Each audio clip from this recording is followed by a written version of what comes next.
নমস্কাৰ অসমবাসী ৰাইজ অন্যৰ অসমলৈ আপোনালোকক পুনৰবাৰ স্বাগতম। আজিৰ ভিডিঅ'ৰ বিষয়বস্তুটো আপোনালোকৰ হৈছে ফিল্ড পাৰ্টিশ্যন। ফিল্ড পাৰ্টিশ্যনৰ ওপৰত আজি আপোনালোকক মই শিকাই দিম ফিল্ড পাৰ্টিশ্যন আপোনালোকে কেনেদৰে কৰিব। আপোনালোকে নিশ্চয় বুজি পাইছে যে আপোনালোকে মাটি এখিনি যেতিয়া আপোনালোকৰ কেইবাজনৰ নামত আছে, ধৰি লওক এখন পটাতে বেলেগৰ নাম সোমাই আছে, কিন্তু পাৰ্টিশ্যন নাই কৰা, মানে ভাগ বতৰুৱা নাই কৰা। আৰু গ্ৰাম্যাঞ্চলৰ ক্ষেত্ৰত ফিল্ড পাৰ্টিশ্যন কেনেদৰে কৰিব তাৰ প্ৰচেছটো দেখাই দিম ষ্টেপ বাই ষ্টেপ। একেবাৰে সৰু প্ৰচেছ হয়, 5 মিনিটৰ মানতে আপোনালোকে নিজে নিজৰ মোবাইলৰ পৰা কৰি ল'ব পাৰিব। আৰু পাৰ্টিশ্যনৰ ক্ষেত্ৰত আপোনালোকৰ অফিচ পাৰ্টিশ্যনো হয়। অফিচ পাৰ্টিশ্যনটো হৈছে আপোনালোকৰ নগৰাঞ্চলৰ কাৰণে, আৰু গ্ৰাম্যাঞ্চলৰ মানুহে অফিচ পাৰ্টিশ্যন কৰিব পাৰে, সেইটো আপোনালোকৰ ওপৰত কথা, আপোনালোকে কোনটো ভাল পায়। কিন্তু ফিল্ড পাৰ্টিশ্যন কৰিলে আপোনালোকৰ ভাল হয়, কাৰণ ফিল্ড পাৰ্টিশ্যনত মণ্ডল আহিব, ফিল্ডত ভিজিট কৰিব, ফিল্ডতে কাম শেষ, আপোনাৰ মাটিখিনি পাৰ্টিশ্যন হৈ যাব বা ভাগ বতৰুৱা হৈ যাব।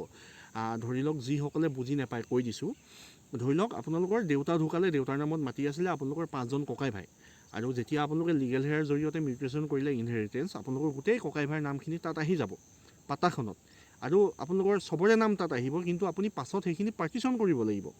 আগতে এতিয়া বা পাৰ্টিশ্যন কৰি ল'ব পাৰে আপোনালোকে, কিন্তু এতিয়া যে পাৰ্টিশ্যন যে আপুনি যে কৰিব, তাৰ বাবে আপোনালোকে এই এপ্লিকেশ্যনখন ফিল কৰিব লাগিব, ফিল্ড পাৰ্টিশ্যন বুলি, বা অফিচ পাৰ্টিশ্যনো আছে যোনটো আপোনালোকে ফিল আপ কৰে। মই ফিল্ড পাৰ্টিশ্যন দেখাইছোঁ কাৰণ তাত ডকুমেণ্ট কমটি, জামাবন্দী কপি আৰু খাজনা ৰচিদ দিলে হৈ যায়। আৰু আপোনালোকে চাই ল'ব, ভালদৰে শিকি ল'ব, আৰু যিমান পাৰোঁ আপোনালোকক সহায় কৰি যাম। আৰু এইখিনিতে কৈ লওঁ, যদি আপোনালোক অন্যৰ সমান নতুন তেনেহ'লে চেনেলটো এবাৰ ছাবস্ক্ৰাইব কৰি ল'ব, যাতে ইম্পৰ্টেণ্ট আপডেটবিলাক আপোনালোকে পাই থাকে। মাটি বাৰীৰ ক্ষেত্ৰত আপোনালোকক যথেষ্টখিনি সহায় কৰিছোঁ, আগলৈ কৰি যাবলৈ চেষ্টা কৰিম আপোনালোকক। আৰু এতিয়া যাওঁ ব'লক কম্পিউটাৰ স্ক্ৰীণ আৰু চাই লওঁ ফিল্ড পাৰ্টিশ্যন কেনেদৰে কৰে, ব'লক। ফিল্ড পাৰ্টিশ্যন কৰিবৰ বাবে আপোনালোকে ARTPSত যাব প্ৰথম, তাৰপাছত এই ফিল্ড পাৰ্টিশ্যন অফ লেণ্ড এই এপ্লিকেশ্যনখন চাৰ্চ কৰি ল'ব, আৰু ছাইডতে থকা এপ্লাই বাটনটো ক্লিক কৰি দিব। আৰু আপোনালোকৰ লগ ইন প্ৰচেছ প্ৰতিটো ভিডিঅ'ত মই দেখাই থৈছোঁ। ইয়াতে মোবাইল নম্বৰ দিব, কেপচা ফিল কৰিব, আৰু চেণ্ড OTP ক্লিক কৰি আপোনালোকে লগ ইন হৈ ল'ব। আৰু ইয়াতে আপুনি আধাৰ দিও যাব পাৰে, পেন কাৰ্ড দিও যাব পাৰে। যদি আধাৰ দি যায় ওপৰটো ক্লিক কৰিব, আৰু নহ'লে পেন কাৰ্ড দিলে তলৰটো ক্লিক কৰি পেন কাৰ্ড দি বা ড্ৰাইভিং লাইচেঞ্চ দি আপোনালোকে যাব পাৰে। আৰু ইয়াতে আধাৰ নাম্বাৰ ভৰাব, ভেৰিফাই আধাৰ কৰিব, তাৰপিছত আধাৰ OTP দি লগ ইন হৈ ল'ব, এনেদৰে খোল খাব। ইয়াত লেণ্ড ডিটেইলছত আপোনালোকে আপোনালোকৰ মাটিখিনি ক'ত আছে সেই মাটিখিনি ডিটেইলছটো আপোনালোকে ভৰাব লাগিব। প্ৰথম ডিষ্ট্ৰিক্ট, তাৰপৰা চাৰ্কুল অফিচ, তাৰপৰা আপোনাৰ গাঁওখন চিলেক্ট কৰিব, আৰু আপোনাৰ মাটিৰ দাগ নাম্বাৰটো চিলেক্ট কৰি দিব। দেখি পাই আছে আপোনালোকে, সকলোখিনি জানেই, আগৰ ভিডিঅ'ত মই সকলোবিলাক ডিটেইলছত দেখাই থৈছোঁ আপোনালোকক। আৰু ইয়াতে এইখিনি কৰাৰ পাছত আপোনালোকে নেক্সট ক্লিক কৰিব। মই ইয়াতে এইখিনি চিলেক্ট কৰি লৈছোঁ, মানে ফিল কৰি লৈছোঁ মই, তাৰপাছত আপোনালোকক বাকীখিনি মই দেখাই আছোঁ। আৰু এইখিনি চাওক, লেণ্ডখন চিলেক্ট কৰাৰ পাছত আপোনালোকে এৰিয়া টু বি পাৰ্টিশ্যনেট আহিছে, কিমান আপুনি মাটি আপুনি পাৰ্টিশ্যন কৰিব বিচাৰে। ইয়াত মই 3 কঠা 3 লেচা মাটি পাৰ্টিশ্যন কৰিব বিচাৰিছোঁ। পাট্টাদাৰ কোন হ'ব, যাৰ নামত মাটিখিনি আছিলে তেখেত পাট্টাদাৰ নেমটো আপোনালোকে ইয়াৰ পৰা চিলেক্ট কৰিব। ধৰি লওক আপোনাৰ দেউতাৰ নামত আছেতো দেউতাৰ নাম, মাৰ নামত আছেতো মাৰ নাম, আৰু চিলেক্ট কৰিলে এপ্লিকেণ্টটো আপুনি হয়। আপোনাৰ আধাৰ দি গ'লে গোটেই ডিটেইলছখিনি আহি যায় অট'মেটিকেলি। এড্ৰেছটো ছেভ এপ্লিকেণ্টত আপোনালোকে ক্লিক কৰি দিব। আৰু ইয়াত যদি আৰু আপোনাৰ ককাই ভাইকেইটাও লগতে একেখন এপ্লিকেশ্যনত কৰিব বিচাৰিছে, তেনেহ'লে এড মোৰ এপ্লিকেণ্টত আপোনালোকে ক্লিক কৰি পিনে আপোনালোকে আৰু এপ্লিকেণ্ট ভৰাব পাৰে, নহ'লে আপোনালোকে নেক্সট কৰি যাব পাৰে।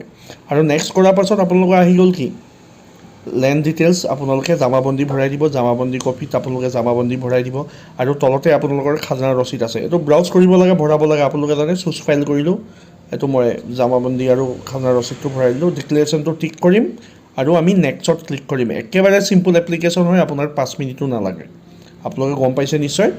আৰু এইখিনি কৰাৰ পাছত আমাৰ তলত আহিলে নেক্সট প্ৰক্ৰিয়াটো আমি নেক্সট কৰিব লাগিব। নেক্সট কৰিলোঁ, নেক্সট কৰাৰ পাছত আমাৰ গোটেই ডিটেইলছখিনি শ্ব' কৰিব। ইয়াত দেখিছে লেণ্ড ডিটেইলছটো আমাক বিচাৰিছে, লেণ্ড ডিটেইলছৰ জেগাত আপোনালোকে জামাবন্দীখনে আপলোড কৰি দিব, কাৰণ আপোনালোকৰ বেলেগটো ডকুমেণ্ট নাই। আৰু ইয়াৰ পাছত আমাৰ গোটেই ডিটেইলছটো খোল খাই যাব এপ্লিকেণ্টৰ। আৰু এই গোটেই ডিটেইলছটো আপোনালোকে এবাৰ ভালদৰে পঢ়ি ল'ব, ভালদৰে চাই ল'ব, যাতে একো ভুল হৈ নাযায়। যদি ভুল হয় প্ৰিভিয়াছত ক্লিক কৰি আপোনালোকে এইটো এডিট কৰি ল'ব পাৰে। বুজিছে আপোনালোকে নিশ্চয় কথাটো। সকলোখিনি চাই ল'ব, চাই লৈ আপোনালোকে তলতে আপোনালোকে একচেপ্ট এণ্ড এগ্ৰিমেণ্ট এইটো টিক কৰিব, আৰু ফিনিছত ক্লিক কৰিব। চিম্পল হয় একেবাৰে। তাৰপাছত পে'মেণ্ট পেজটো খোল খাই আহিব। ইয়াত এক্সিছ বেংক গেটৱে আছে, জানে আপোনালোকে UPI দি পে'মেণ্ট কৰিব পাৰে, নহ'লে ATM কাৰ্ড দি আপোনালোকে পে'মেণ্ট কৰিব পাৰে। প্ৰচিড টু পে'মেণ্টত ক্লিক কৰিব, অ'কে কৰিব, এইটো যিহেতু নাম্বাৰটো আহে। আৰু ইয়াতে আপোনালোকে যোনটো ভাল পায় আপোনালোকে টাৰ্মছ এণ্ড কণ্ডিশ্যন একচেপ্ট কৰি ল'ব। UPI ID হ'লে UPI ID দিব, যদি ক্ৰেডিট কাৰ্ড ডেবিট কাৰ্ড দি কৰিব বিচাৰে বা ইণ্টাৰনেট বেংকিং কৰিব বিচাৰে আপোনাৰ ইচ্ছা।